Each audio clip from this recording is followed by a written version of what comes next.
kerja. Partai Buruh. Negara sejahtera. Partai Buruh. Menang, menang, menang.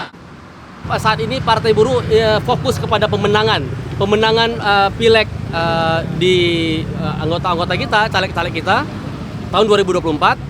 Maka untuk tahap ini kita mesti berjuang terus, menyampaikan pesan-pesan kepada masyarakat, sosialisasi, menyampaikan tentang visi misi agar mendukung Partai Buruh agar lolos parlemen. Akan tetapi tentu saja dalam putaran-putaran kedua nanti kita akan menetapkan sikap kemana Partai Buruh akan menetapkan pilihan kepada presiden itu. Sampai dengan saat ini kita sudah berkomunikasi di nasional kepada 3 pasangan capres. Tentu saja upaya komunikasi itu sudah dirangkum juga di catatan-catatan apakah mereka siap mencabut Omnibus Law.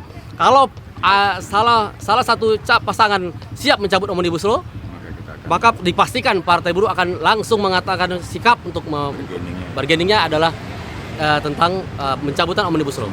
Nah, tapi sementara ini kita akan fokus kepada pemenangan caleg. Kita akan menetapkan nanti karena belum ada capres satu pasangan capres pun yang bersedia untuk mengatakan mencabut Omnibus Law yang telah mensengsarakan para pekerja buruh di Indonesia.